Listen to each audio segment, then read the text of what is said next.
Bienvenue à toutes les personnes qui nous rejoignent en replay. Nous sommes aujourd'hui avec Adeline Salgado-Cardet, qui est une assopreneuse et qui va nous expliquer le sujet qu'elle va nous présenter aujourd'hui. Adeline, je te laisse la parole. Merci. Aujourd'hui, je vais vous parler un petit peu d'analyse de la pratique et d'auto-analyse de la pratique parce que ça peut être des outils vachement précieux pour gagner en pouvoir d'agir. En recul, arriver à gérer sur le long terme son action, son assaut sans craquage. Voilà, ça fait partie des outils. Super. Donc, ce que j'ai prévu, Est-ce oui. que tu peux nous dire aussi quel est ton asso, quelle est ta fonction dans cet asso Eh et ben nous... super, c'est ce que Ouais. j'allais vous Eh dire. ben J'ai super, prévu pardon. une présentation pour vous faire découvrir l'assaut et aussi pour vous permettre de voir qui je suis, ce qu'on est, parce que c'est toujours bien pour l'esprit critique de savoir qui vous parle. Ensuite, j'ai prévu une petite préparation de nos sacs à dos en vue des explorations qu'on va pouvoir faire en troisième partie, où là, on va se lancer dans une exploration de terrain. Pour celles qui en ont envie, hein, il n'y a que des femmes aujourd'hui, donc on va dire celles qui en ont envie, et voir les trésors qu'on peut déterrer. Si c'est OK pour Super. vous, Eh ben je vais parfait. essayer de faire un partage. Allez, on part en Euh, voyage avec Adeline. C'est merveilleux. attends, tac, partager. Alors, attends, parce que... C'est en train de charger, ouais. Et c'est tout bon. Alors là, tu peux le mettre en mode présentation si tu veux. Ouais, alors attends, j'ai mon ordi qui bug. Ah mince. Les aléas du direct. Disposition, c'est ça? Non, attends. Tu vas en haut, là, dans présenter, et après, tu fais, je sais plus ce qu'il te propose dans le menu. Alors moi, j'ai Euh, qu'une barre en bas. Comment ça se fait? tout en haut, là, à côté de partager. Alors moi, ça se présente pas comme ça. Ah, alors, il n'y a pas la barre zoom qui est par-dessus. Attends, hop, j'essaye de faire autre. C'est bon, ça fonctionne. Oui, super. Donc là, je disais que je vais d'abord vous faire une petite présentation de Murmure Solidaire pour savoir à peu près à qui vous avez affaire. Et puis ensuite, on va passer euh, à l'analyse de la pratique en elle-même. On va préparer nos sacs à dos pour pouvoir, en troisième partie, faire une exploration de terrain pour celles qui veulent. Voilà, donc comme petite mise en bouche, je vous ai mis une citation de Terry Pratchett que j'adore. À Mhm. méditer, voilà, on pourrend bien. Tout ce qui existe nous appartient, mais nous devons en prendre soin. Si nous ne prenons pas soin, nous n'existons pas vraiment, et si nous n'existons pas, il ne reste que l'oubli. Voilà, donc pour ma présentation à moi. Donc moi, je suis une soignante engagée. Mon métier de cœur, c'est celui d'auxiliaire puère et ça fait 15 ans que je navigue dans le monde du care. Donc j'ai été auxiliaire ambulancière, directrice adjointe de crèche, TISF, formatrice, nounou, directrice de MAM et assopreneuse depuis 1 an et demi. Voilà. Bravo. Au niveau de mon cheminement intellectuel, j'ai commencé par la fac de Clermont en psycho du développement et psychologie sociale. C'est la meilleure science du monde. Ensuite, j'ai eu mon diplôme d'auxiliaire. J'ai enchaîné par la fac de psychoclinique de Toulouse, puis de Lyon. Et j'ai complété tout ça avec un parcours en psychodynamique du travail au CNAM. Suite à tout ça, en fait, j'ai fait le constat du poids du care. Il y a une charge qui augmente énormément, des conditions qui se détériorent énormément aussi, et en parallèle de ça, la reconnaissance des actrices du care, elle diminue. Attends, pardon. Donc, qu'est-ce que veut dire le care? Le care, c'est un terme anglais qui veut dire prendre soin d'eux. Et donc, nos bénéficiaires sont tous les actrices du care, les professionnels, les parentes, les aidantes, les bénévoles, les étudiants, mais aussi les écologistes, parce que prendre soin du vivant et des systèmes, ça fait aussi partie du care selon nous. Donc, Tu pourrais rajouter les concrètement, profs. Les Pardon. profs, c'est pour ça que j'ai mis des pointillés parce que il y a plein de manières. Les assos, j'aurais pu mettre Mm. les assopreneurs et assopreneuses. Il y a plein de manières de prendre soin d'eux. Bien sûr. Euh, donc concrètement, je vous dis que la charge augmente et que les souffrances augmentent. Voilà, il y a les chiffres. Mm. Ils sont difficiles à avoir. J'ai recoupé trois sources scientifiques différentes. C'est 3 suicides tous les 2 jours. 8 personnes sur 10 sont en burn-out. 96%, moi c'est celle-là qui m'a le plus frappé. 96% sont en fatigue intense. C'est pas juste on est fatigué, c'est on n'en peut plus. 4 personnes sur 10 sont des arrêts pour des raisons psychologiques. 89% des personnes ont des troubles du sommeil. 78%, ça ressentent un impact émotionnel et c'est 34% en plus de personnes qui consomment des substances. Donc ça va du café aux amphétamines, somnifères, antidépresseurs, etc. Euh, donc face à ce tableau Mm. qui est quand même, qui est quand même difficile, qui est quand même assez terrible, nous, notre réponse, ça va être d'essayer d'agir contre l'épuisement. Parler d'invisibilité et de précarité et essayer d'offrir un espace sécurisé pour parler. Parce que pour nous, prendre soin de ceux qui prennent soin, c'est pas juste s'intéresser à eux, c'est protéger la société en elle-même et c'est protéger l'ensemble du vivant. Donc, on a créé Murmure Solidaire. Et alors, je sais pas, moi je vous vois, je sais pas si vous voyez. Murmure Solidaire, je la conçois comme la maison d'Encanto. C'est, Mm. je l'imagine comme ça. Et donc, notre cadre, c'est ce qui est important pour nous, c'est une indépendance réflexive. Arriver à traiter ces sujets, c'est extrêmement compliqué. C'est, les symptômes sont polymorphes et arriver à les aborder, c'est pas si simple que ça. Ça, ça n'a aucun, c'était tout vide ce que je vous ai dit, mais bon, le reste, ça va suivre. Donc, on a essayé de penser notre cadre, j'y reviendrai un peu plus tard, avec des piliers qui, pour nous assurer cette indépendance réflexive, euh, une approche interdisciplinaire, pour nous, c'était vraiment très, très important parce que, comme je vous l'ai dit de manière très creuse il y a 2 secondes, euh, c'est des sujets en fait qui vont venir toucher plein d'autres sujets et en fait on peut pas l'aborder juste avec la psychoclinique ou juste avec la psychodynamique du travail, la sociologie ou quoi. Faut essayer de trouver un carrefour à tout ça et de faire discuter les disciplines. C'est ce qui rend l'action euh, compliquée. Donc concrètement, ça donne quoi? Chez Murmure Solidaire, on va essayer de proposer en tarif liberté et conscience parce on sait que tout le monde n'a pas accès aux soins psychiques. Ça coûte très cher. Et tout le monde n'a pas les moyens d'aller voir un psychologue, des thérapeutes ou de faire intervenir des psychologues du travail. Donc ce qu'on va proposer, que ce soit en collectif ou en individuel, c'est des analyses de la pratique et des sensibilisations, des formations.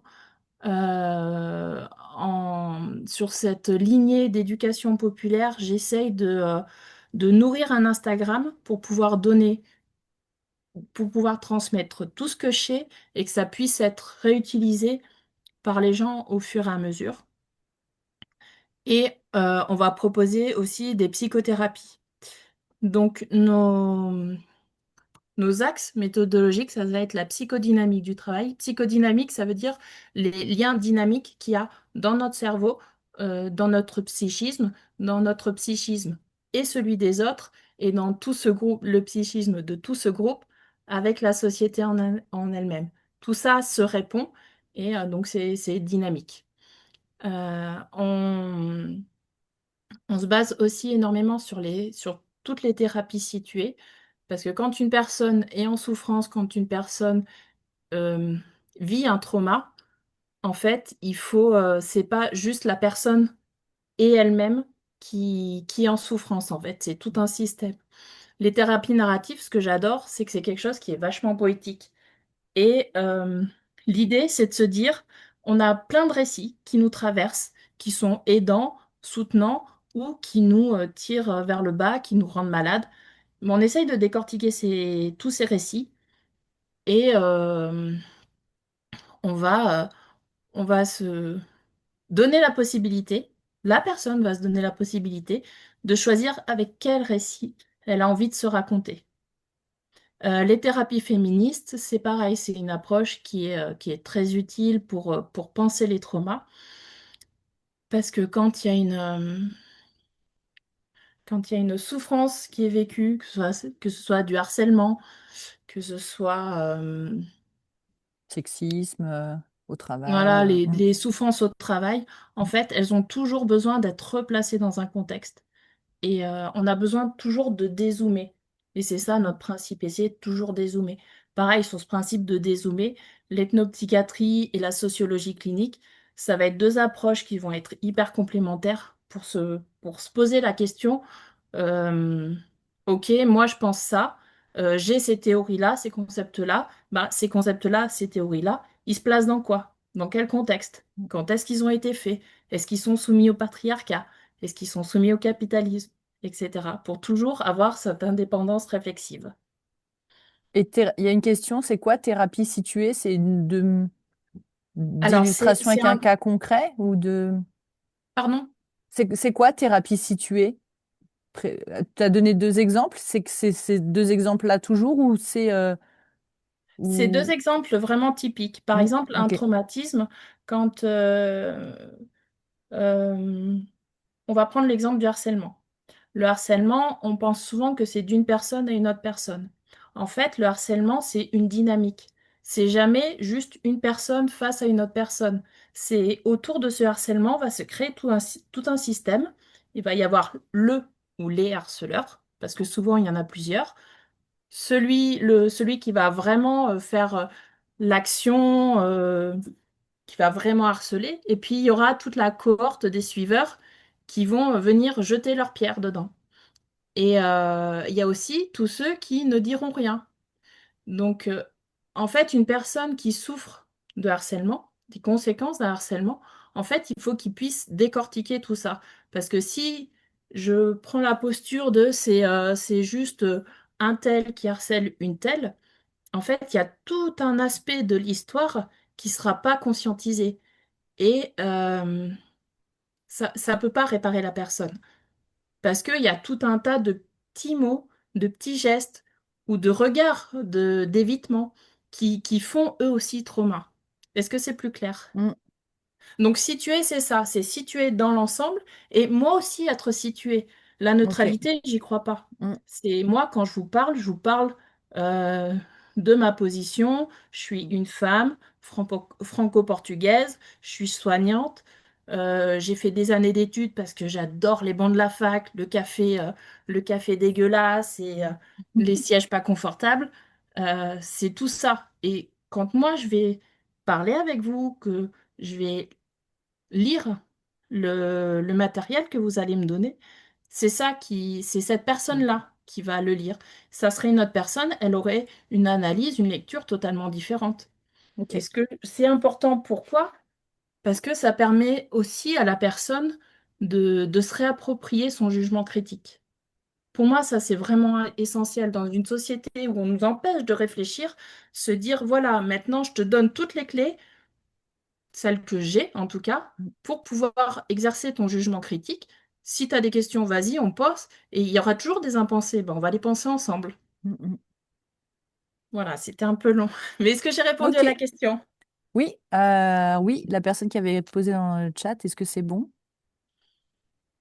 Moi, en tout cas, c'est plus clair. Donc, ouais, c'est Ok. bon. Allez, on continue. Super. Merci. Et donc de tout ça, on en a tiré nos piliers. Pour moi, l'égalité, il y a trois piliers essentiels. L'égalité. On a tous des savoirs, des expériences qu'on a métabolisées qui sont différentes. Il n'y a pas une expérience qui est meilleure que l'autre. C'est pas parce que vous êtes chirurgien que l'expérience, elle aura plus de valeur pour moi que quelqu'un qui sera AESH, par exemple. C'est des expériences différentes, des vécus différentes. Ça peut se nourrir, ça peut se contredire, mais il n'y a pas une parole qui vaut plus qu'une autre.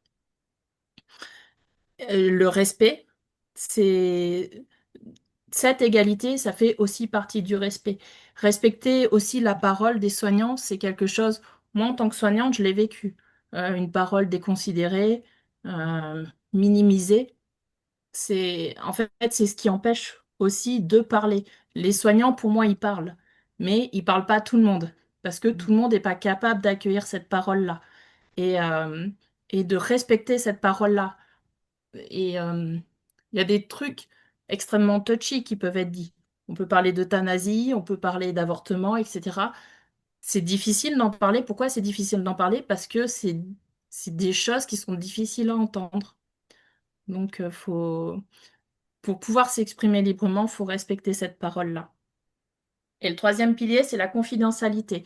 Moi, je suis thérapeute, donc je suis soumise normalement à pas beaucoup de règles. Euh, mais moi, j'ai choisi de m'aligner sur le code déontologique des psychologues, notamment le secret professionnel. Donc, ce qui sera dit au sein de Murmure Solidaire sortira pas. Sauf les cas qui font qu'on brise le secret professionnel. Si vous voulez, si vous avez des questions dessus, n'hésitez pas. Voilà. Maintenant, avec tout ce que je vous ai dit, est-ce que vous, quelque part dans tout ça, vous trouvez que vous êtes des actrices du clair? Je vous laisse la parole Mhm. ou écrire dans le chat ou... Allez, bah, on peut faire un petit tour de... Mm. Moi, j'ai ma petite idée, mais... Et pour chacune d'entre vous, j'ai ma petite idée d'ailleurs. Vas-y, on te laisse parler, Chloé, Ah alors. bah On non, verra. non. Ouais, Aurélia, peut-être care envers les femmes. Ouais, parce que je trouvais qu'il y avait pas mal de points communs, justement, de l'espace de parole, de... Ouais. Prendre soin est une valeur personnelle très forte. Oui, en un sens, je mets en tout cas en relation les professionnels avec les personnes en souffrance, avec des personnes en souffrance. Oui, des fois, on est plus ou moins dans le care, mais Ouais, mais carrément, en fait, vous êtes bah toutes oui, dans le care à 100%, bah d'une ouais. manière ou d'une Mm. autre. C'est vous soigner, réparer, accompagner, soutenir. C'est ça le care. La démarche ressemble à celle de Demain pour elle. Ouais, ouais, je trouve aussi, Mm. Aurélia. Mm. Bon, bah top. C'est bon, on peut rester alors? Voilà, c'est bon. On Alors, a du bon? coup, si vous êtes des actrices, là, on va dire Mm. des actrices du care, en fait, concrètement, attends, qu'est-ce que j'ai bidouillé? Voilà, Mm. faut pas que ça bouge. Concrètement, potentiellement, les pathologies que vous pouvez rencontrer sont des pathologies, en fait, qui sont associées à l'activité, mais pas que. Donc, moi, je vais vous parler des pathologies qui sont associées à l'activité. Euh, Vous avez les très très connus troubles musculo-squelettiques. C'est les mouvements répétitifs qui vont causer des lésions, etc. Et c'est aussi les somatisations, mais ça c'est un volet bien complexe. Je pense qu'on n'aura pas du tout le temps de l'aborder. Les perturbations physiologiques, ce qu'on sait un peu moins, c'est que toutes les conditions de travail euh, toute l'invisibilisation, le manque de reconnaissance, etc., peut amener à des troubles cardiaques, par exemple, et des troubles du métabolisme. Ça, c'est un petit peu moins connu.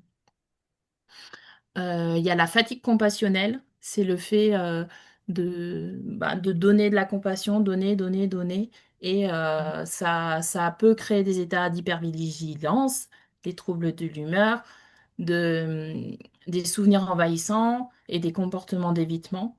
Euh, voilà, c'est tout un mécanisme, tout un cheminement qui peut se mettre en place. Dans toutes les décompensations qu'on a, il y a toutes les souffrances psychiques, l'anxiété, les dépressions. Ça, les dépressions et toutes les pathologies, vraiment, comme on entend, les troubles mentaux, schizophrénie, etc., c'est aussi un volet qui est étudié. Moi, c'est pas forcément ma zone de génie parce que ça fait intervenir, je trouve que c'est plus le rôle d'un psychiatre ou d'un psychologue. Voilà, moi, j'ai moins de connaissances là-dessus. Il y a l'épuisement et le burn-out qui sont pas du tout les mêmes choses. Si jamais vous voulez que je vous fasse un topo sur la différence, vous me le dites. Voilà, mais comme c'est différent, les manifestations sont différentes et la manière dont on peut traiter les choses, dont on peut aider à sortir de ce problème-là, sera différente aussi. Et tout ça, bien sûr, a des conséquences sociales et comportementales. Voilà, toutes ces maladies, tous ces troubles, toutes ces décompensations, en fait, elles sont, elles ont des causes qui sont extrêmement complexes. C'est pas juste une cause. Souvent, vous entendez parler de causes personnelles ou émotionnelles. C'est la personne qui a le problème. Sauf que non, pas du tout. C'est un tout petit bout du paysage, en fait. L'organisation du travail, l'organisation sociale du travail. Et quand je parle de travail, je ne parle pas de salaire, je ne parle pas d'emploi, je parle de travail au sens social, faire une activité. Un parent, c'est un travail. Bénévole, c'est un travail. Pourtant, c'est pas rémunéré, mais c'est un travail au sens social du terme. Donc, toute cette organisation, c'est le facteur principal, en fait, qui fait que tout ça dysfonctionne. Euh, Ça va entraîner des contraintes physiques, des contraintes matérielles, manque de matériel et de ressources, les horaires, les rythmes, et ça va venir, en fait, tout ça, tout ce dysfonctionnement-là, va venir toucher une zone extrêmement sensible qu'on appelle la corpropriation. Si vous voulez, vous me dites, je développerai ça, mais c'est notre sensibilité et c'est le pourquoi, en fait, on est devenu soignant, si je peux le vulgariser. Il y a dans le chat, est-ce que très rapidement, je fais maîtresse du temps, hein, il est 14h39 pour info. D'accord. On a la demande de quelle est la différence justement entre épuisement et burn-out. Ouais. Et ben là, j'ai vu une soignante la semaine dernière qui m'a fait la meilleure définition. Et alors ça, c'est les infirmières, elles sont top, hein. C'est précis, on va droit au Mm. but. En fait, dans un burn-out, on peut être épuisé. C'est pas parce qu'on est épuisé qu'on est en burn-out. L'épuisement, par exemple, il y a une étude qui a été faite sur les téléphonistes. Et en fait, elles étaient les téléphonistes, c'est celles qui raccordaient tel opérateur à tel autre opérateur. Et en fait, leur activité, il fallait qu'elles aillent tellement vite, il y avait tellement de bruit, etc. C'était des surcharges sensorielles et des surcharges de stress, etc. Tout ça, ça épuisait le corps. Et dans toutes les activités qu'on fait, dès que ça va trop vite, dès qu'il y a trop de choses à gérer, des multitâches, etc., ça va venir saturer notre corps, nos sens, nos muscles, tout ça, et tout ça est épuisant. L'épuisement, en fait, ça a beaucoup été sous-estimé, c'est souvent on le passe à l'as, sauf que l'épuisement, le cas extrême, c'est le karoshi. Le karoshi, c'est la mort instantanée au travail. C'est vous pouvez faire un arrêt cardiaque, donc c'est pas quelque chose à minimiser. Le burn-out, c'est ce qu'on appelle le cramage du corps. C'est brûler de l'intérieur, pardon. Mhm. Et en fait, il y aura de l'épuisement parce que cette surcharge, toutes les conditions difficiles, etc., elles vont venir. Mais en fait, c'est les ressources en, qu'on va venir utiliser. Toutes ces ressources que l'on a appris à mobiliser durant toute notre enfance, notre adolescence, notre vie d'adulte et notre vie professionnelle vont pas suffire à venir contrebalancer toutes les contraintes du travail, tous les manquements, tout ce qui dysfonctionne. Et le fait d'utiliser ces ressources constamment, c'est comme si on se vidait. Et ça crée aussi des souffrances éthiques qui sont énormes parce que vous avez beau faire, vous empêchez pas les gens de mourir, euh, vous empêchez pas de la maltraitance, voire vous-même, vous pouvez euh, faire subir de la maltraitance. Éthiquement, c'est la pire des souffrances. Christophe Dejour disait, c'est un psychodynamicien du travail, que la souffrance éthique était la pire des souffrances, parce qu'elle peut amener jusqu'à des décompensations suicidaires. Et donc tout ça, ça va venir cramer la personne. Et les conséquences d'un burn-out, c'est pour survivre, ça peut être des engagements émotionnels. C'est-à-dire, vous voyez quelqu'un en souffrance, ça vous fait plus rien. Et ça, c'est une réalité qui, déjà sociologiquement, c'est pas facile à entendre. Qu'on peut avoir des soignants qui, pour survivre à leur travail, pour survivre à leur activité, en fait, se coupent, ont même plus l'énergie de ressentir des choses. Et donc tout ça, en fait, pour pouvoir soigner quelqu'un qui est en burn-out, il va falloir parler de cette souffrance éthique. Ça vient pas comme ça. On va pas pouvoir aller directement faire ouh là là, ça se passe comme ça. Non, c'est pas possible.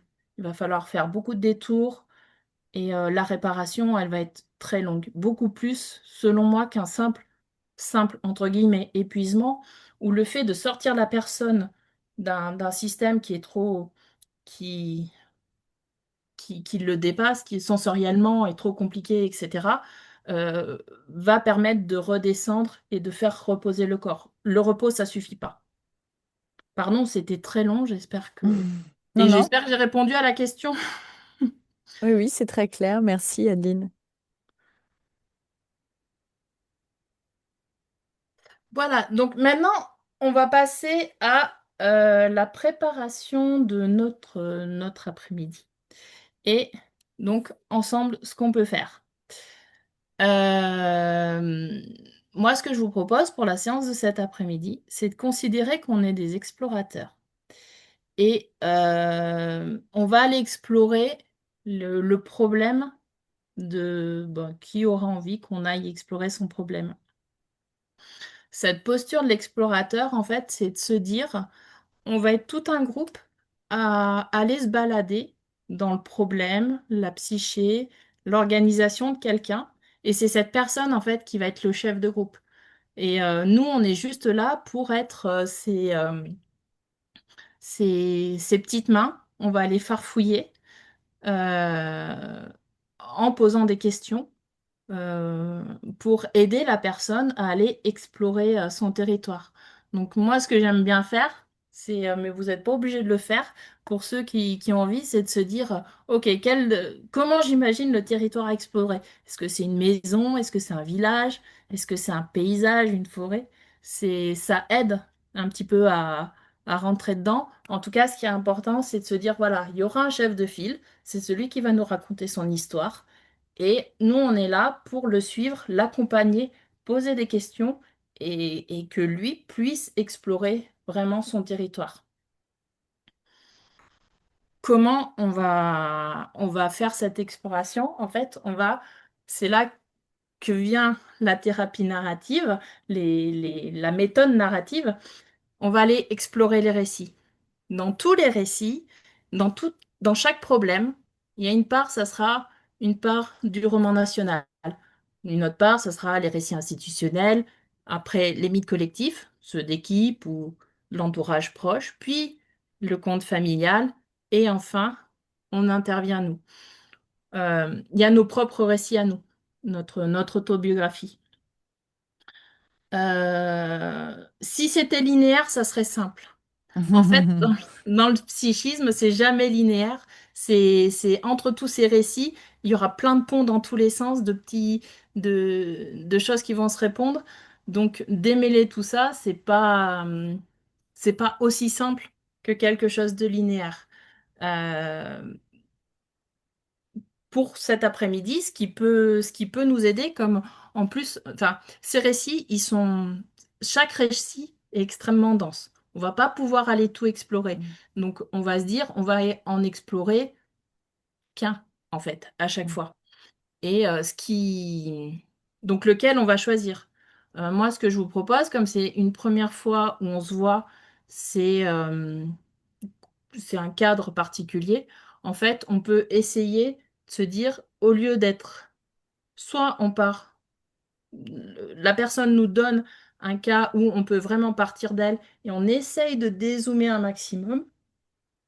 Et on s'arrêtera sur peut-être plus le collectif, les récits institutionnels ou le roman national. Ou alors quelqu'un nous parle d'une situation qui est un peu plus générale et on essaiera de tirer le fil dans l'autre sens, mais en restant sur cette part vraiment peut-être plus d'activité, de travail, de rôle, où on vient moins gratter le plus intime parce qu'on est un groupe, voilà, on se connaît pas, on va pas aller tout de suite dans ce genre de thème. Bien sûr, notre groupe, en fait, on va le co-construire ensemble. Donc, on, dans la troisième partie, celle qui ne sera pas enregistrée, on définira les règles ensemble. Comment vous voulez faire, comment distribuer la parole, etc. C'est ensemble qu'on va tout construire. Et voilà, j'en ai fini. Et pour ceux qui écouteront le replay, juste un dernier petit cadeau. Surtout, n'ayez jamais honte de votre folie, car bienheureux sont les fêlés, car ils laisseront passer la lumière. C'est peut-être une citation de Michel Audiard, mais personne n'est sûr. Voilà. Merci, Adeline.